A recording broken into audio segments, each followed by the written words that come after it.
government ever going to be held accountable for anything? I mean, think about it. Every time there's a crisis, it seems like government gets a free pass, and your civil liberties are always infringed upon afterwards. The conversation almost immediately turns to what they can do, government, to switch the conversation to you rather than to focus the conversation where it should be on them. Why am I talking about this? Why is it coming up today? Folks, unsurprisingly, the conversation has turned to now banning assault weapons and putting additional obstacles in front of your right to self-protection and your right to carry, when the conversation should be focused on the failures at multiple levels to detect this maniac, Nikolas Cruz. And, you know, listen, the signs were everywhere, folks. They blew it. Now, I've got for you today a couple of disturbing pieces of audio, and I want you to listen to them, though. I think it's important that this is out there. The first piece of audio is going to be a call Cruz himself, yes, I said that right, Cruz himself made to 911. And shockingly, almost nothing was done about this. The signs were everywhere. The signs were missed. And yet still we have a Broward County sheriff who's turned his attention to whatever it may be, the NRA, everything else but himself. Listen to this 911 call, again, from Nikolas Cruz himself, and tell me this doesn't set off bells and whistles in your head. I got mad and I started punching walls and stuff, and then a kid came at me and threw me on the ground. And he started attacking me, and he kicked me out of the house, and he said he was going to gut me.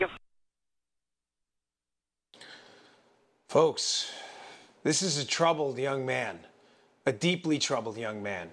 We've now been notified about upwards of 45 calls to the house, calls for that involved in some way, shape, or form police and law enforcement involvement with Nikolas Cruz. Listen, I don't want to get lost in the number. I don't, because what happens is this is how the argument gets silent. Whether it was 45 calls, or whether it was 4.5 calls, or 5 calls. Clearly, there were warning signs there that this was a troubled young man. Warning signs were missed, and we should all be looking right now at what happened. But instead, we're focused on these tangential conversations because nobody in the government wants to hold themselves accountable. Neither you nor I live by these rules.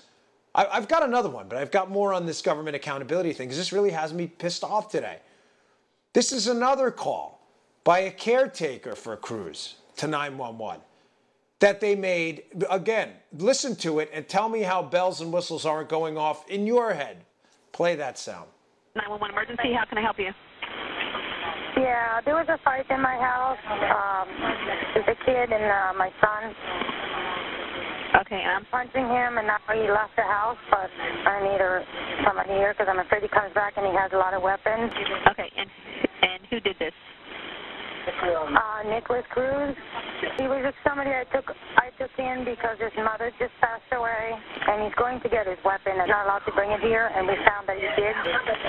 He put the gun in the head of his brother before, so it's not the first time, and he did that to his mom. Did you hear that? Did you hear what I heard?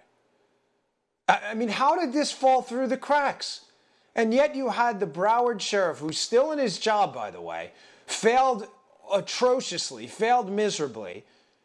And he's out there blaming everybody else. He went on this CNN show, walked in where Dana Lash walked into the Lion's Den, managed to blame everybody but himself, and he's been quoted on other media interviews talking about his amazing leadership.